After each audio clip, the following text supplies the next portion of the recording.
Let's talk about parametric equations for the AP Calculus BC exam. A particle moves in the xy plane with position x and y. This is the way these problems are always presented. We're moving around in two dimensions. Okay. Derivatives are given by, so we have the two derivatives. Position was x and y, so these represent our velocities. Derivative of position is always velocity. At time 1, the position of the particle is given. All right, first question, is the particle moving left or right at time 1? I like to sometimes think about these things by the justification first, and that is left or right, that is a dx question because x is the one that deals with side to side on our axes. So moving left or right really comes down to, is my dx dt positive or negative? A positive dx means I'm moving to the right. A negative dx would mean I'm moving to the left. Let me show you how I would solve that using my calculator. All right, now I should just mention before I show this that the appearance of my calculator might be a little bit different than yours because I'm using an app rather than the TI-83 or 84. But the keystrokes are very similar. The first thing I would do whenever I'm faced with a problem like this is I would put my inputs. I would switch your mode to parametric and then put the two equations into x1 and y1 so you don't have to type them in over and over again. And then we will evaluate our dx dt here. So you can see I put them in to x1 and y1. And then I would go to the vars key. Vars is here. I would choose x1. At 1, use your function notation. I wanted to evaluate what I had for dx dt at 1. You can see that it is a negative number, negative 0.416. So because it's negative, dx dt is less than 0, that means we are moving to the left. Of course, I didn't ask for the justification, but the justification would simply be that dx dt is less than 0. Next, is the particle moving up or down? Now, similar to the previous question, up or down, this is a dy question because y deals with up or down, the vertical of our axes. I could absolutely just do the same thing, go into my calculator, do vars, y1 at 1. I'm just going to, in this case, point out that if I plugged in 1, the numerator here, t1 squared plus 2 e to the first is all positive. So I'm just going to say right away that we are moving up. And the reason I know that is because dy dt is greater than 0. So we can isolate our motion using x and y, or dx and dy. All right, find the equation of the line tangent to the path of the particle at time 1. Well, every tangent line needs two things. In fact, every line needs a point and it needs a slope. The point, well, at time 1, we were told the position was 3, negative 2. That is my point. The slope. Always remember the slope is dy divided by dx. So what I could do, maybe I'll take that equal sign away here for a second. What I could do is I could just plug one into this, and I could plug one into this, and I could just figure out that number. What is dy at 1 divided by dx dy1? Let me show you how I would do that on the calculator. Okay, so I'm going to use that vars feature again.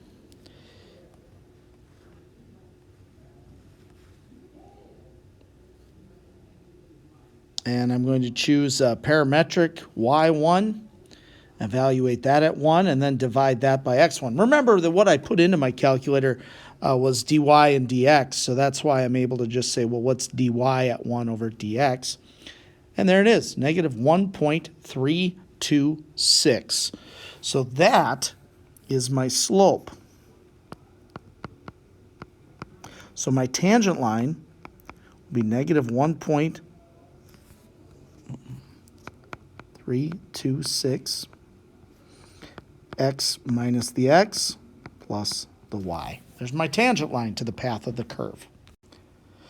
Now the next question is finding the second derivative. And this process has one kind of minor thing to remember. Let me start by just writing maybe a semi-simplified form of my derivative. The first derivative is the function, or dy, divided by dx. Now, dividing by cosine of 2t would really be the same as just putting the cosine of 2t in the denominator. So there is my derivative. So my second derivative begins with some quotient rule. I've got to find the derivative of the derivative. So I would have the low times the derivative of the high minus high times derivative of the low. And here I've got to do some quotient rules. So first times derivative of the second plus the second times derivative of the first. That's a long, long derivative. All over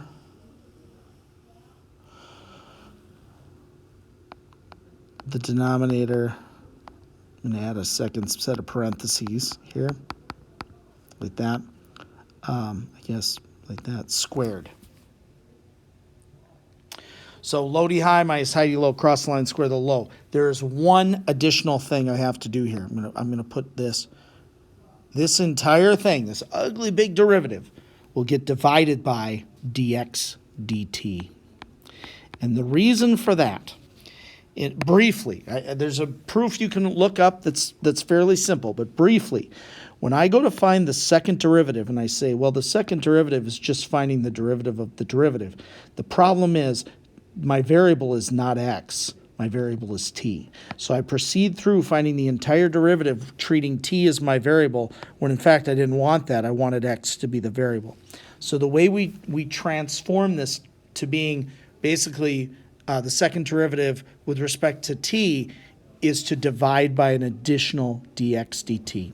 Sometimes you'll see books modify their quotient rule. I don't really like that. I would just say whatever rule is most appropriate, find the derivative of your derivative, as always, and then in the end, divide by an additional dx dt. Okay? So don't forget that rule. Let me get rid of that for some space. All right. Finding the position at time 0. Okay. Well, position, let me put this above here. I would handle this way. I would say, well, for x, and remember, position is going to be a coordinate. For x, I knew it was at 3 at time 1. So I would integrate from the time I knew to the time I want to know. If that bugs you that the bounds look backwards, you can certainly change it to 0 to 1 and just make it a minus. It doesn't bother me, and the calculator can handle it, so I'm just going to leave it. And the y was at -2 at time 0. I always do the time I know in the bottom bound and the time I want. And remember, it's going to be a coordinate. So what I was saying again, if you wanted to switch these, go from 0 to 1, just make it 3 minus. Switch these, go from 0 to 1, then make it -2 minus. Okay? Let me show you this on the calculator. Okay, so I put in my initial condition. I did math. Number 9 is the integral. I integrated from 1 to 0, and I then used my vars to put in that dx dt. And there is 2.545. There's my x piece of this. Then I repeated it, putting in my initial condition for y, integrating, changing, or putting the bound. This time doing dy dt. And there is my x piece of this. Okay, so my position is 2.545. That's the x. 2.712. That is the y. Now the next question said find the position of the particle at 3. Now I'm just going to, for the sake of space, just say this would be the same process except your upper bound would be 3. So what I did here was I just hit second enter. You can do that and kind of backtrack through your stuff. I just changed my bound. You can see that. And then I did the same thing. Second enter. I changed the bound for y. That will work on your calculator as well. and there's your x and y. Yeah, so let me write those down. 2.406 and negative 1.185. Next up, find the speed of the particle at time 2. Now, speed for us, here's how I would think about it. I would think I want to find the velocity at 2. And that's a vector, right? That's an x component and a y component. It's basically the cosine of 4, if we plug 2 in, and then 2 squared plus 2, 6 over 2e to the second. We have these two components, and then we want to find the length of that vector. That's Pythagorean theorem. So here's how I would do that on my calculator, but I guess I should also just say, if you instead just said, I want to use the formulas, you could say, well, plugging in 2 for t, square that, and then 6 over 2e squared. I mean, that would answer the question. Like, you could get away with just writing that on the AP exam, just saying, I found the velocities, and then I did Pythagorean theorem on them. But let me show you how you would do that. Okay, so I'm going to show you the Pythagorean theorem here. I'm going to do the square root of x1 evaluated at 2 squared plus, and then I'm going to do vars, and I'm going to evaluate y2 at 2 and square it, and there's your speed, 0.769. All right, next up. By the way, again, 769, you absolutely could just leave it like this as a square root. Find the acceleration of the particle at 2. So acceleration is the derivative of velocity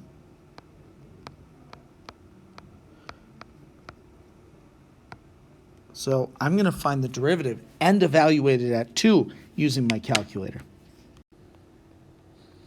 So I'm going to use math 8, which is derivative. I'm going to find the derivative of x1, so the x component, at 2. And then I'm going to repeat that. Go get math 8. I'm going to do parametric. I'm going to do the y. And there are my components. 1.513.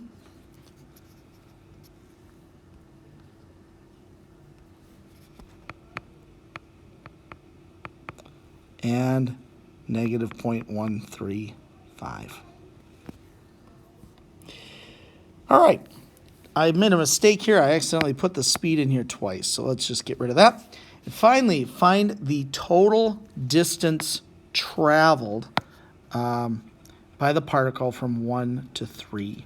Well, let me just write down here, this is arc length. And the arc length formula is the integral of the square root of the derivative of x squared plus the derivative of y squared. Looks a lot like the speed, but we're integrating it and we're not evaluating it at any point. So let's do this on our calculator. All right, so we're going to do, let's do that. Math integral, math 9. Don't forget your square root here. This is always something that people forget. And we're going to do x1, so dx dt squared. And then we're going to do dy dt. Square that. And there's our total distance traveled. Okay, if this is kind of a standard parametric type question on the AP example with a lot of stuff added. There have been years where they maybe hide something from you. For example, maybe they don't tell you what dy dt is. And maybe later they'll tell you something like, well, dy over dx is equal to, I'm going to make something up here, 3t plus 4. Well, then you could say, well, I don't know what dy is. I don't know what that is, but I know dx dt is the cosine of 2t. So you could cross multiply over and figure out what dy dt is that way. Other years they've given you a maybe they haven't given you dx dt and they gave you dy dt, but then they gave you a graph of x and they're like, well, this is the graph of x, and maybe they give you some kind of shape that you can reason with for the x pieces. So just be prepared. It might not be just as standard as this, but this is a pretty common question type. If this video helped you, please like and subscribe for more calculus content. Good luck on the AP exam. Strive for 5.